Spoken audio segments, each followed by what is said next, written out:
Hello viewers, welcome to in search of జిందగీ. ఇవి బతుకు ముచ్చట్లు. సో ఈరోజు మన టాపిక్ వచ్చేసి మనిషి ప్రశాంతంగా ఉండేది ఎప్పుడు. సో ఈరోజు మీకు ఆల్రెడీ రోజు గడిచిపోయింది. ఈరోజు నైట్ ఈ వీడియో వింటున్నా లేదా మార్నింగ్ ఎప్పుడైనా వీడియో వింటున్నా.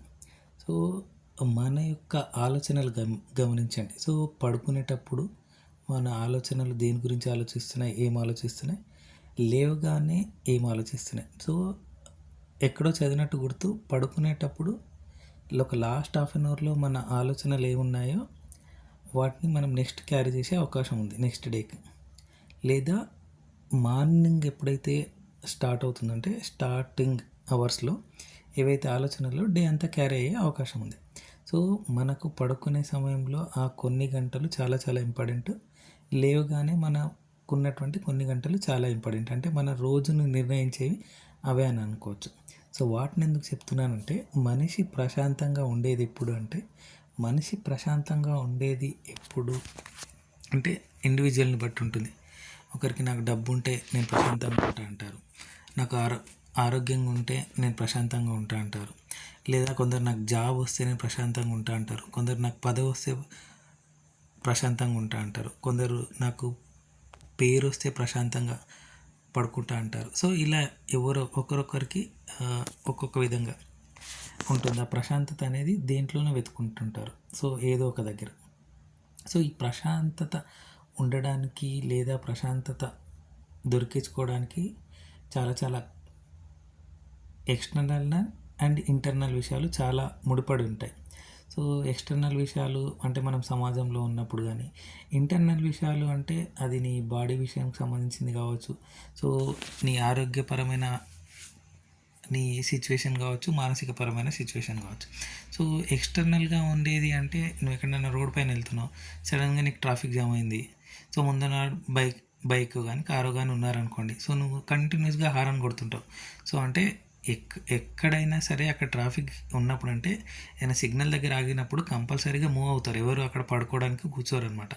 సో అయినా సరే మనం ముందున్న ఎన్నుకున్న ఫ్రస్ట్రేషన్తో హారన్ కొడుతూనే ఉంటాం. సో సిగ్నల్ పడ్డప్పుడు వెళ్తుంటారు. కాకపోతే కొందరు బాడీ అంటే వెహికల్ కొందరు తొందరగా మూవ్ చేస్తారు, కొందరు మూవ్ చేయరు. అంటే అక్కడ ఉండే వాళ్ళు ఆలోచనలు ఉండొచ్చు, లేకపోతే వాళ్ళు కూడా ఏదో ప్రశాంతత కోసం ఆలోచిస్తుండొచ్చు. సో మీరు రెగ్యులర్గా అబ్జర్వ్ చేయండి, ట్రాఫిక్ దగ్గర సిగ్నల్ పడ్డగానే వెనక నుంచి హారన్ కొడుతూనే ఉంటారు. ముందులో ఏమి అక్కడనే ఆ గ్రీన్ లైట్ పడ్డగానే అక్కడనే ఉంటాడు కదా. సో అలాంటి చిన్న చిన్న వాటి దగ్గర నుంచి చాలా వాటికి మనం ఫ్రస్ట్రేట్ అవుతుంటాం.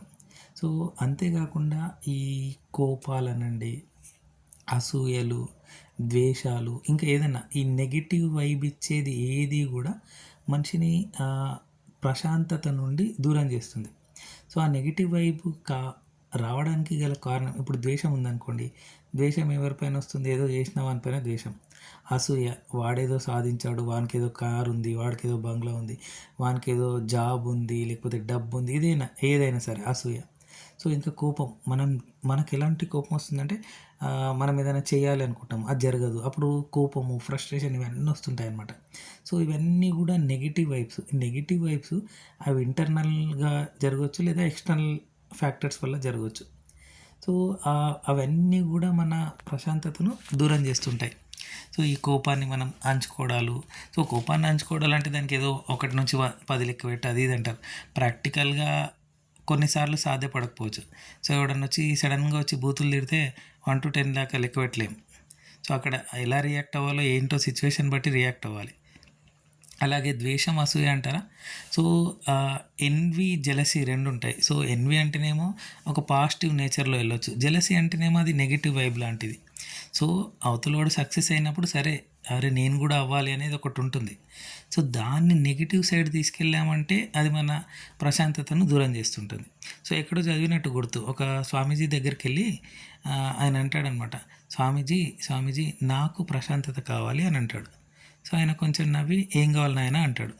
నాకు ప్రశాంతత కావాలి అంటాడు.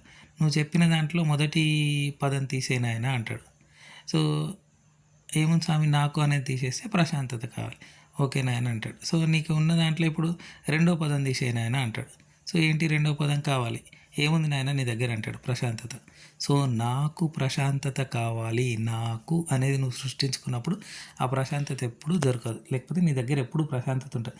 నువ్వు ఎలాంటి సిచ్యువేషన్లో ఉన్నా ఏమున్నా ప్రశాంతంగా ఉండడానికి అవకాశం ఉంటుంది.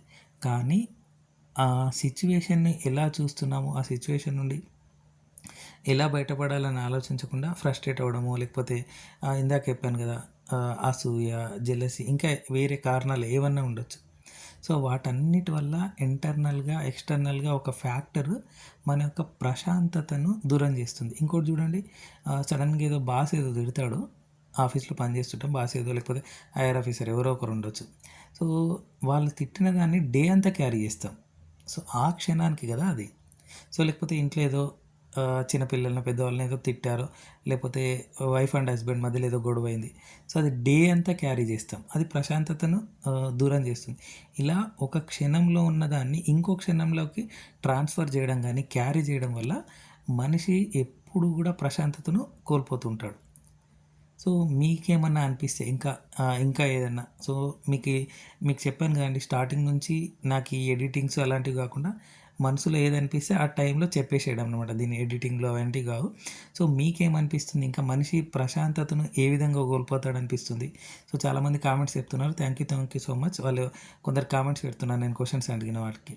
సో మిగతా వాళ్ళు కూడా ఎవరైనా చూస్తే మీకేమైనా అనిపిస్తే, సో ఇలా ప్రశాంతత పోతుంది, సో దీనికి ఏమన్నా ఉంటే, సో రీడర్స్ కూడా తెలుసుకోవాలని అనుకుంటారు.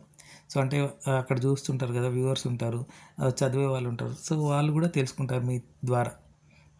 సో నాకు అనిపించింది ఇది, ప్రశాంతత అనేది ఇంటర్నల్ ఫ్యాక్టర్, ఎక్స్టర్నల్ ఫ్యాక్టర్ వల్ల కోల్పోవద్దు. సో ఏది ఉన్నా సరే మన వల్ల, అంటే మన లోపల ఉన్నది ప్రశాంతత, దాన్ని కోల్పోకుండా చూడాలి అంటే మనం దానికి తగ్గట్టుగా మన లైఫ్ స్టైల్ని ఎప్పుడు కూడా మార్చుకుంటుండాలి. సో ప్రశాంతత అనేది జీవితంలోనే ఉంటుంది. సో కానీ దాన్ని ఏదో కావాలి అని చెప్పి వెతుక్కోవడం వల్ల అది దొరకనట్టుగా అనిపిస్తుంటుంది. సో ఇది మనిషి ప్రశాంతంగా ఉండేది ఎప్పుడు?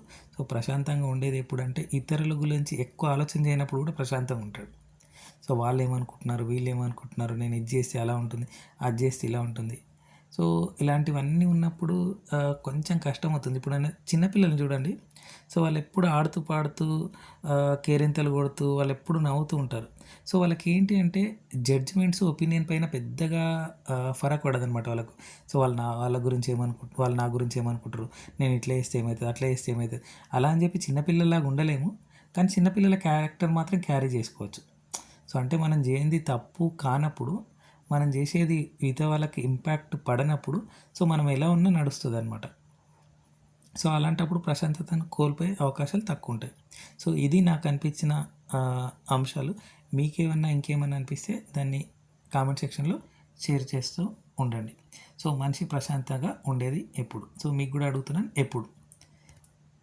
Thank you so much for watching in search of జిందగీ, ఈ బతుకు ముచ్చట్లు. మా ఛానల్ కంటెంట్ నచ్చినట్టయితే ప్లీజ్ సబ్స్క్రైబ్ చేయండి, మిగతా వాళ్ళకు షేర్ చేస్తూ ఉండండి. Have a great day. ఎప్పుడూ ప్రశాంతంగా ఉండండి.